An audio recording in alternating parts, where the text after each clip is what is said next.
नमस्कार दोस्तों, स्वागत है आप सभी का आज की इस क्लास में। आज हम स्टैटिक जीके में आर्ट एंड कल्चर की तीसरी क्लास लेकर आए हैं।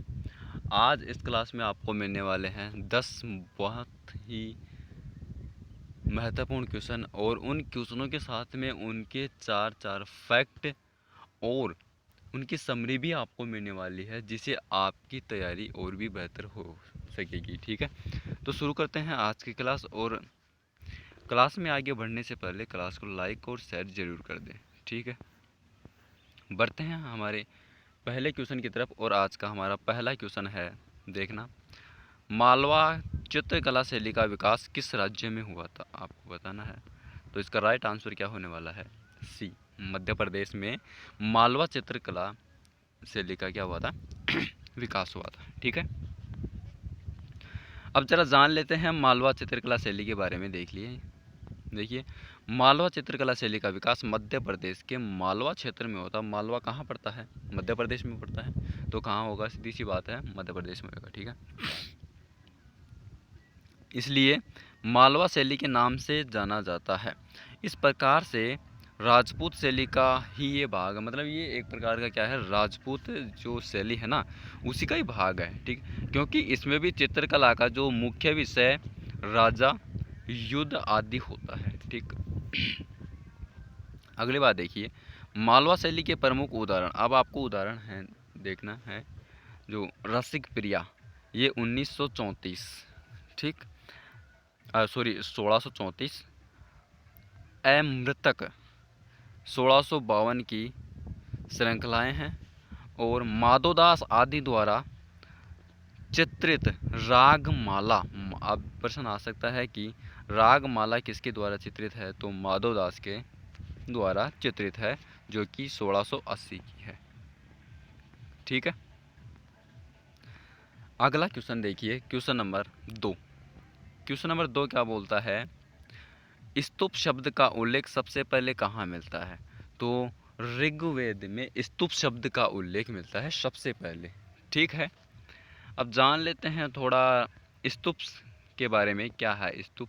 अब स्तूपों का निर्माण समतल भूमि पर ईंट और पत्थर की सहायता से किया जाता है। किसकी सहायता से किया जाता है? ईंट और पत्थर की सहायता से किया जाता है। स्तूप का पहला उल्लेख ऋग्वेद में मिलता है, जहां आग की उड़ती हुई लपटों को स्तूप कहा जाता है। अब इस प्रकार से भी क्वेश्चन आ सकता है कि स्तूप किसे कहा जाता है? तो स्तूप कहा जाता है आग की उड़ती हुई लपटों को। ठीक, शुक्ल यजुर्वेद में कब्र से के चारों ओर मिट्टी का ऊंचा टीला बनाने की बात कही गई है।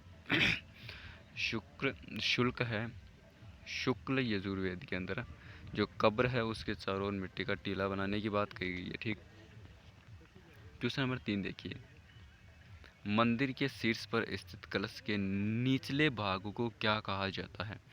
जो मंदिर के जो शीर्ष होता है स्थित कलश, इस प्रकार से एक शीर्ष होता है और एक इस प्रकार से एक कलश होता है, उस कलश को हम क्या कहते हैं?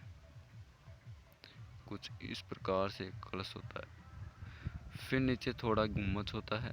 अब ये आपका मंदिर हो गया। ठीक, तो इस कलश को क्या बोलते हैं? इस कलश को बोलते हैं आमलक। क्या बोलते हैं? आमलक बोलते हैं। ठीक, अब मंदिर के शीर्ष पर कलश के निचले भाग को आमलक कहा जाता है। जबकि चिनाई नींव और दीवारों के बीच का हिस्सा है। जो चिनाई है वो नींव और दीवारों के बीच का हिस्सा है। गिरवा शिखर शिखर का शीर्ष है। जो गिरवा होती है ना, वो शिखर का शीर्ष है और कलश शिखर का शीर्ष भाग होता है। ठीक, बुलंद दरवाजा। आप देख ले, बुलंद दरवाजे से अक्सर क्वेश्चन आया करते हैं। देखना इस प्रकार के क्वेश्चन कि बुलंद दरवाजा का निर्माण किस मुगल शासक ने करवाया था? किसने करवाया था? अकबर ने करवाया था। किसने करवाया था? अकबर ने करवाया था। इस क्वेश्चन का राइट आंसर होने वाला है सी। जान लेते हैं बुलंद दरवाजे के बारे में थोड़ा। देखिए, बुलंद दरवाजा का निर्माण कब हुआ था? 1602 ईस्वी में। ठीक, मुगल सम्राट अकबर ने गुजरात पर अपनी जीत के उपलक्ष्य में करवाया था। किसने? अकबर ने गुजरात जब जीत लिया था तब करवाया था। ठीक, यह भारत के आगरा से, जो भारत के आगरा है, आगरा से 43 किलोमीटर की दूरी पर फतेहपुर सीकरी के में जामा मस्जिद का मुख्य प्रवेश द्वार है।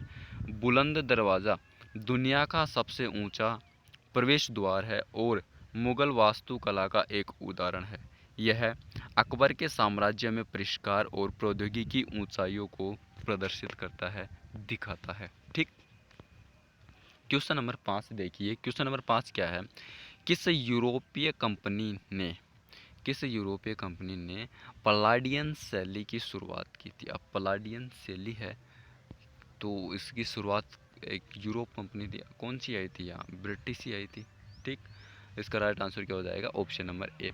जान लेते हैं थोड़ा पलाडियन शैली के बारे में। क्या है पलाडियन शैली? तो पलाडियन शैली को 18वीं शताब्दी में एक ब्रिटिश अधिकारी द्वारा शुरू करने की मांग की गई थी। भवन निर्माण की इस शैली का एक प्रसिद्ध उदाहरण कॉन्स्टेंटिया है, जिसे जनरल मार्टिन ने लखनऊ में बनवाया था। कहाँ बनवाया था? लखनऊ में बनवाया था। अब क्वेश्चन आ सकता है कि कॉन्स्टेंटिया किस शैली में बना हुआ है? तो पलाडियन शैली में बना हुआ है। ठीक। किसकी देन है? ये अंग्रेजों की देन। ठीक। अगला क्वेश्चन, क्वेश्चन नंबर 6 देखिए।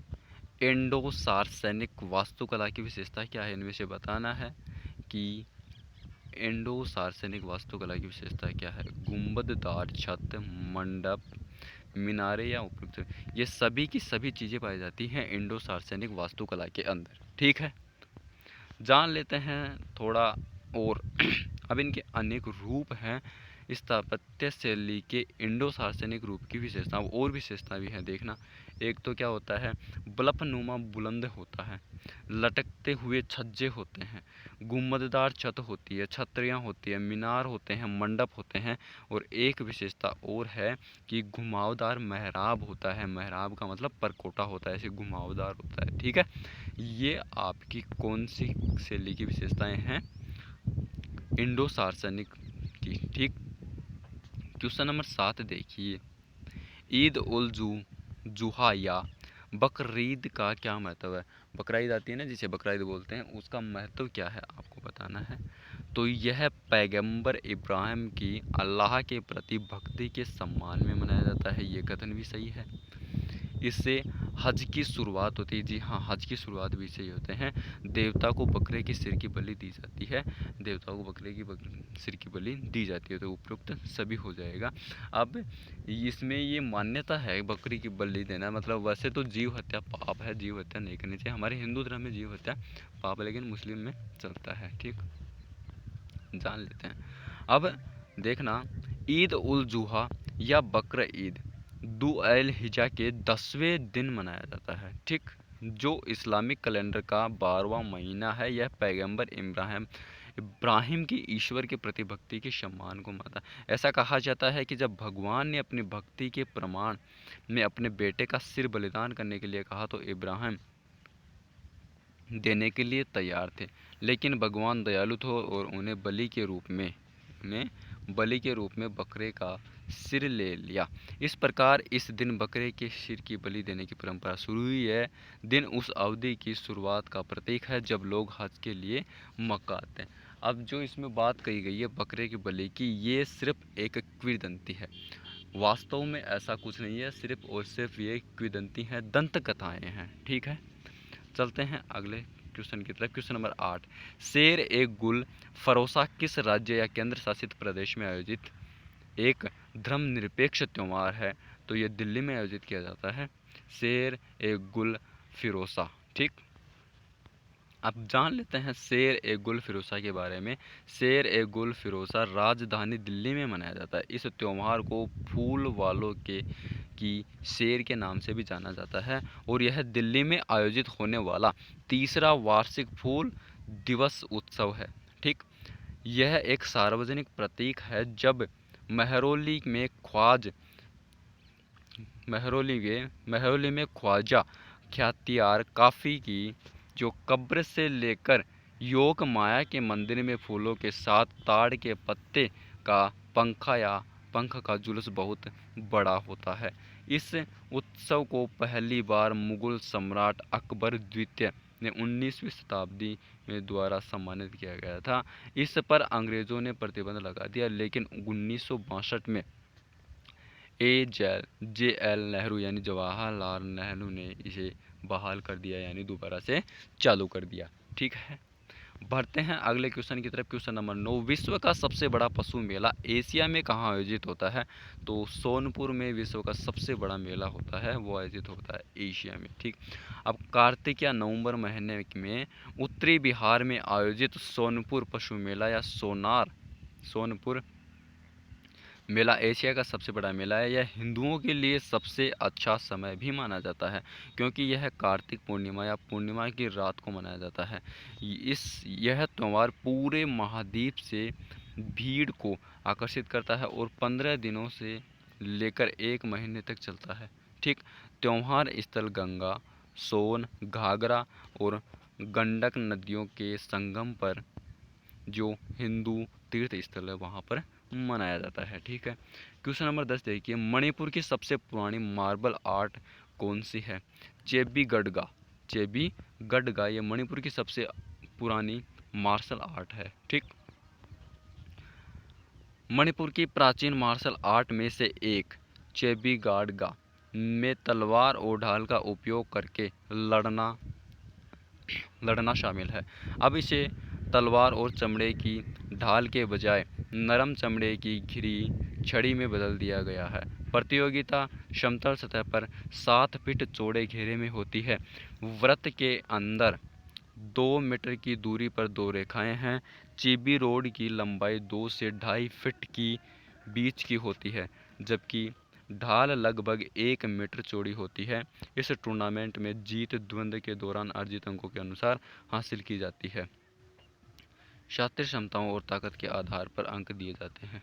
ये थी हमारी आज की क्लास, और इसी के साथ में हमारी अंत होती है आज की क्लास। ठीक है, आशा करता हूँ आज की क्लास आपको पसंद आई होगी। क्लास अच्छी लगी हो तो लाइक और शेयर जरूर कर दें। धन्यवाद।